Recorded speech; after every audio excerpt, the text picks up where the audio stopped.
Hello guys, welcome back to our channel. Episode ആരംഭിക്കുമ്പോൾ കാണിക്കുന്നത് ആനന്ദ നിലയമാണ്. ആനന്ദവർമ്മ മരുമക്കൾ 3 പേരുടെയും റിസൾട്ടുമായിട്ട് വന്നിരിക്കുകയാണ്. ആർക്കെങ്കിലും സംശയമുണ്ടെങ്കിൽ വേണമെങ്കിൽ കവറ് സീലൊക്കെ ചെയ്തിട്ടുണ്ടോ എന്ന് നോക്കാമെന്ന് പറയുമ്പോൾ ഐശ്വര്യ വർമ്മയുടെ കയ്യിൽ നിന്നും അത് വാങ്ങി നോക്കുകയാണ്. എന്താ ഐശ്വര്യ വിശ്വാസമില്ലാത്തതുപോലെ കാണിക്കുന്നത് എന്ന് അരുൺ ചോദിക്കുമ്പോൾ ആദി പറയുകയാണ്, നിനക്ക് ആരെ വിശ്വാസമില്ലെങ്കിലും അച്ഛനെങ്കിലും ഒന്ന് വിശ്വസിച്ചൂടെ?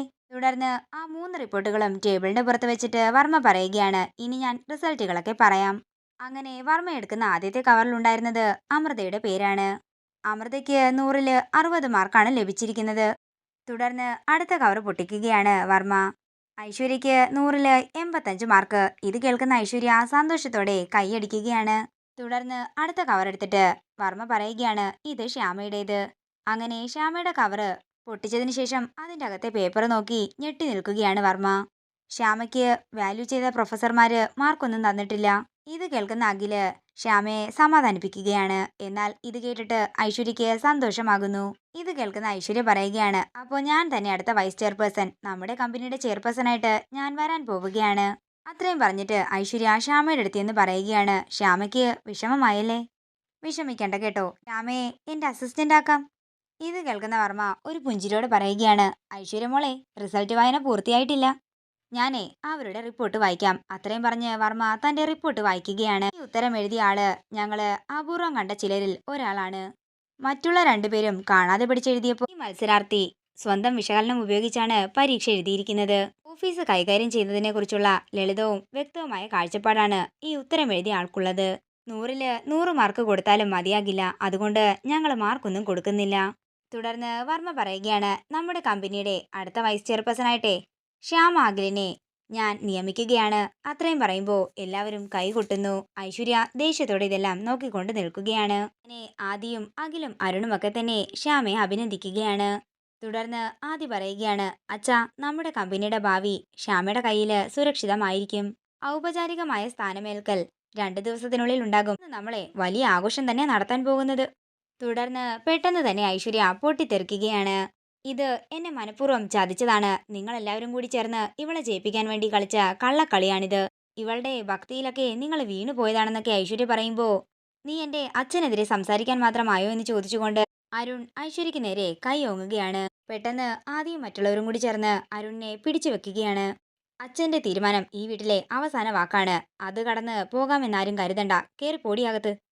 അത്രയും പറഞ്ഞ് ഐശ്വര്യയെ തള്ളിയിടുകയാണ് അരുൺ. എന്നിട്ട് പറയുകയാണ്, ഐശ്വര്യ, നീ അച്ഛനോട് മാപ്പ് പറഞ്ഞോ മര്യാദയ്ക്ക്. തുടർന്ന് വർമ്മ ഐശ്വര്യയോട് പറയുകയാണ്, മോളെ, ഈ കുടുംബത്തിന് ചില കീഴ്വഴക്കങ്ങളൊക്കെയുണ്ട്. അത് മാറ്റാൻ ഞാൻ ആരെയും സമ്മതിക്കില്ല. ഇവരിൽ ആരെന്റെ സ്ഥാനത്ത് വന്നാലും അങ്ങനെ തന്നെ ആയിരിക്കും. ഇതൊക്കെ കേൾക്കുന്ന ഐശ്വര്യ മനസ്സിൽ പറയുകയാണ്, ഇതെല്ലാം എൻ്റെ കയ്യിൽ വരുന്ന ഒരു ദിവസം വരും. ഞാൻ അതിനായിട്ട് കാത്തിരിക്കുകയാണ്. തുടർന്ന് വർമ്മയുടെ കാലിൽ വീണ് ഐശ്വര്യ പറയുകയാണ്, അച്ഛൻ എന്നോട് ക്ഷമിക്കണം. അന്നേരത്തെ സങ്കടത്തില് ഞാൻ എന്തൊക്കെയോ പറഞ്ഞു പോയതാ. അത്രയും പറഞ്ഞ് കൈ കൂപ്പിക്കൊണ്ട് മാപ്പ് പറയുകയാണ് ഐശ്വര്യ. മോള് ഇനി ഇത് ആവർത്തിക്കരുതെന്ന് വർമ്മ പറയുമ്പോൾ ഐശ്വര്യ പറയുകയാണ്, ഇല്ല അച്ഛാ, എല്ലാവരോടും ഞാൻ മാപ്പ് ചോദിക്കുകയാണെന്ന് പറഞ്ഞ് ഐശ്വര്യ മുറിയിലേക്ക് പോകാൻ ഒരുങ്ങുമ്പോൾ വർമ്മ പറയുകയാണ്, മോളെ, തോറ്റയാള് ജയിച്ചയാളെ അഭിനന്ദിക്കുമ്പോഴാണ് ഒരു മത്സരം പൂർത്തിയാകുന്നത്. ഇത് കേൾക്കുന്ന ഐശ്വര്യ ശ്യാമയെ കെട്ടിപ്പിടിച്ചിട്ട് പറയുകയാണ്, കമ്പനിയിൽ അധിക കാലം എന്താണെങ്കിലും ഞാൻ നിന്നെ വാഴാൻ സമ്മതിക്കില്ല. അത്രയും പറഞ്ഞിട്ട് ഐശ്വര്യ തന്റെ മുറിയിലേക്ക് പോകുമ്പോൾ എല്ലാവരും അവരവരുടെ മുറിയിലേക്ക് പോവുകയാണ്. പിന്നീട് കാണിക്കുന്നത് ശ്യാമയുടെ വീടാണ്. ദേവകിയുടെ കയ്യിൽ കുഴമ്പിട്ട് കൊടുക്കുകയാണ് വാസുദേവൻ. തുടർന്ന് വാസുദേവൻ പറയുകയാണ്, ഈശ്വരാനുഗ്രഹം കൊണ്ടാ ദേവകിയുടെ രോഗമെല്ലാം പെട്ടെന്ന് മാറിയത്. ഇത് കേൾക്കുന്ന ദേവകി പറയുകയാണ്, പക്ഷേ കരുതി വെച്ചിരുന്ന പണം മുഴുവൻ ചികിത്സയുടെ ചിലവിനായി എടുത്തില്ലേ? എന്താണെങ്കിലും എനിക്ക് എത്രയും പെട്ടെന്ന് ഒരു ജോലി കണ്ടുപിടിക്കണം ദേവകി എന്ന് വാസുദേവൻ പറയുന്നു.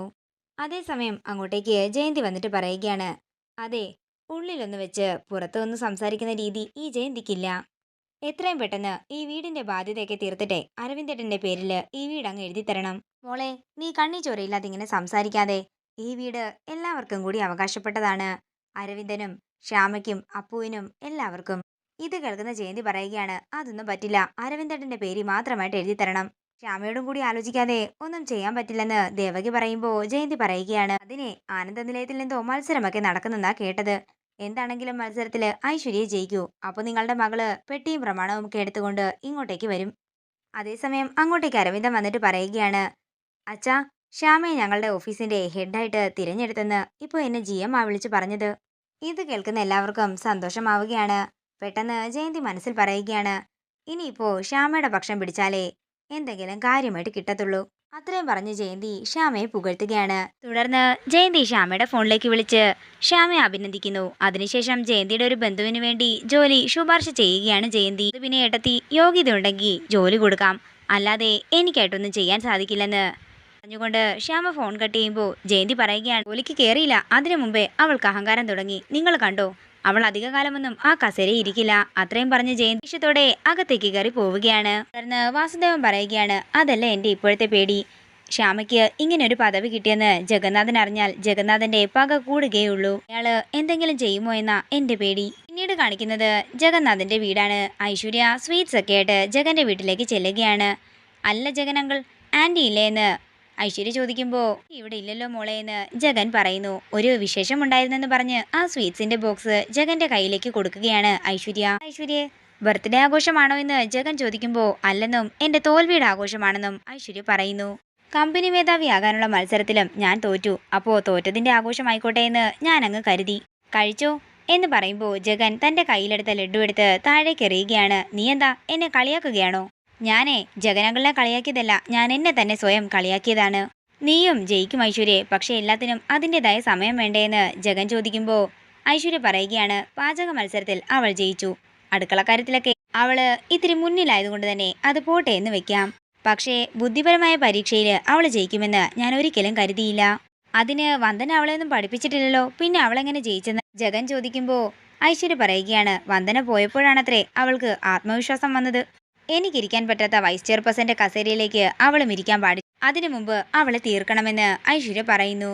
അതേസമയം വസുന്ധര ഐശ്വര്യയുടെ ഫോണിലേക്ക് വിളിക്കുകയാണ്. മോളെ, ശ്യാമയെക്കുറിച്ച് വാർത്ത വന്നിട്ടുണ്ട് സി കേരളത്തിലെന്ന് വസുന്ധര പറയുമ്പോൾ ഐശ്വര്യ അവിടുത്തെ TV ഓണാക്കുകയാണ്. അതിൽ ശ്യാമയുടെ വാർത്ത കേൾക്കുന്ന ഐശ്വര്യ ദേഷ്യത്തോടെ റിമോട്ടും അവിടെയുള്ള സാധനങ്ങളുമൊക്കെ വലിച്ചെറിയുകയാണ്.